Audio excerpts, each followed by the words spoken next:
Muchas gracias, señor rector. Buenos días. Buenos días, buenas tardes, realmente. Bueno, después de haber escuchado las excelentes ponencias de los compañeros que me antecedieron, vimos ya los problemas desde el punto de vista virológico, desde el punto de vista de salud pública, epidemiológico, desde el contexto social y también una reflexión ética. Yo voy a quizás retomar algunos de estos puntos, pero lo voy a tratar desde una perspectiva psicológica.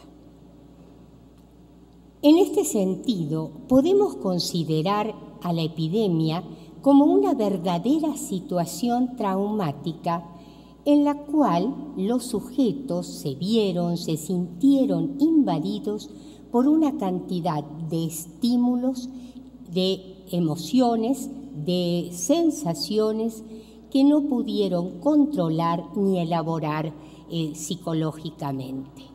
Es decir, para que sea situación traumática se dieron tres elementos básicos: la cantidad, el ritmo o velocidad y la susceptibilidad o tolerancia, que ha sido distinta en los sujetos que las recibieron. ¿Cuáles fueron estas causas?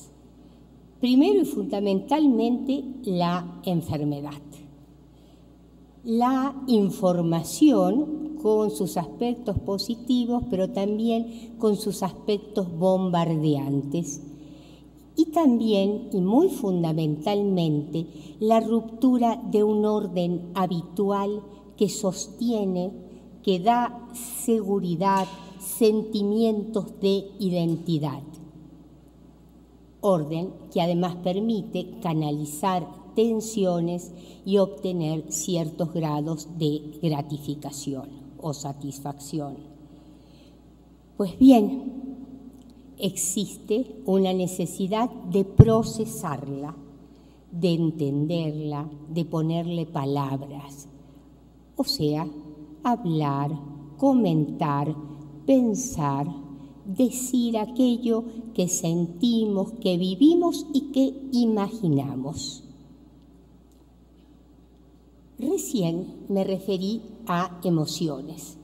¿Cuáles fueron estas? Fundamentalmente, miedo frente a un peligro conocido, localizado, la enfermedad, pero también mezclado con angustia, o sea, esas sensaciones de intranquilidad, de incertidumbre frente a peligros desconocidos, amenazas o peligros desconocidos, que en última instancia nos remiten a la vulnerabilidad humana y, por lo tanto, a la muerte. ¿Cómo reaccionamos? ¿Cómo reaccionaron o reaccionamos frente a esta situación? Utilizando los recursos habituales de acuerdo con nuestra historia y personalidad previa. Los más comunes fueron la proyección, el desplazamiento, la negación y la desmentida. Después, inmediatamente daré ejemplos sobre ellos. La siguiente, por favor.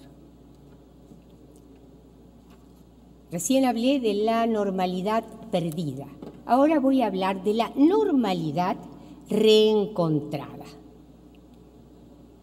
¿Es la misma normalidad? Sí y no.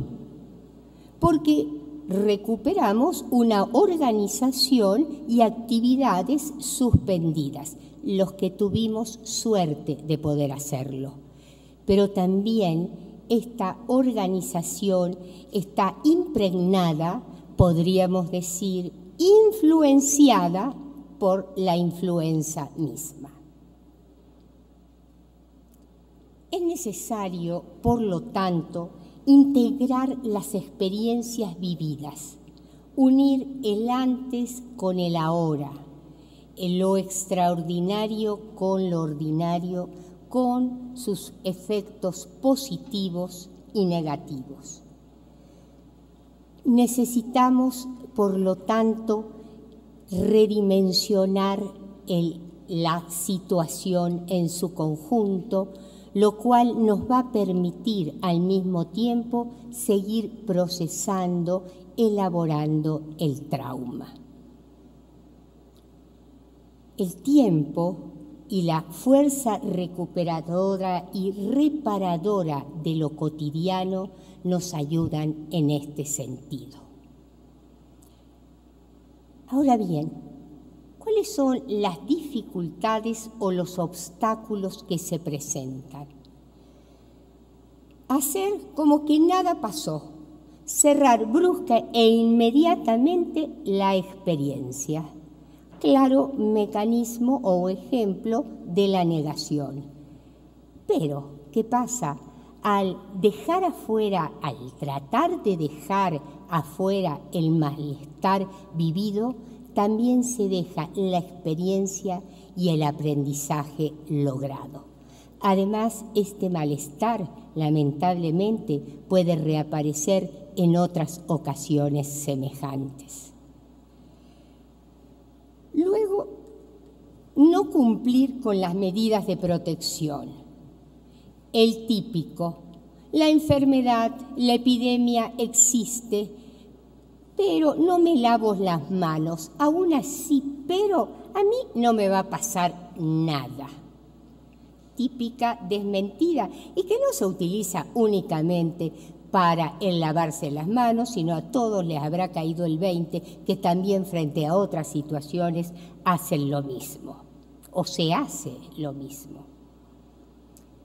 El peligro localizado en cualquier manifestación visible asociada con la enfermedad. El estornudo, el más frecuente. ¿Y eso qué puede producir? Un miedo exagerado, excesivo al contagio. Lo excesivo cumple acá un papel importante. La siguiente, por favor. ¿Cuáles son las consecuencias psíquicas del trauma? Básicamente considero que es la acentuación de conflictos previos, latentes o encubiertos, y que se manifiestan con una angustia intensa, también podríamos decir a veces desproporcionada. Fobias. ¿En qué consisten las fobias? En justamente tener miedo a una situación específica que se cargó previamente de angustia y se trata de evitarla. Síntomas obsesivos.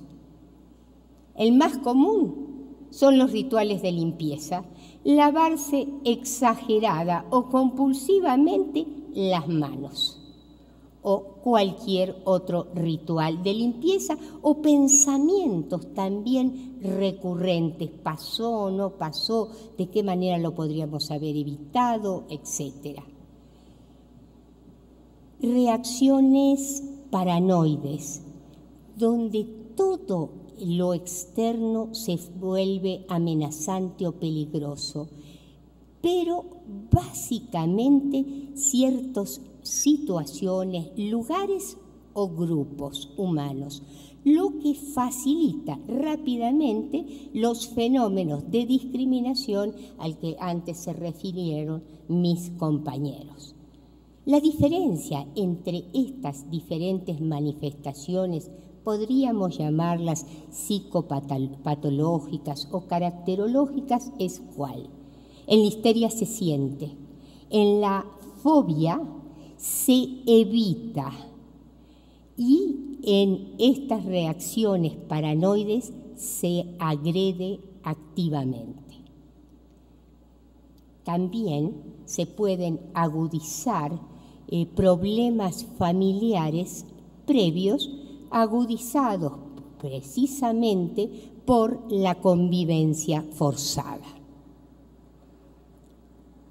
En estos casos, considero conveniente el solicitar una atención especializada, ya sea en entrevistas, ya sea tratamiento. ¿Dónde? En los centros comunitarios de atención psicológica de la Facultad de Psicología de la UNAM. Tengo las direcciones, tengo los teléfonos por si alguien después me los quiere pedir.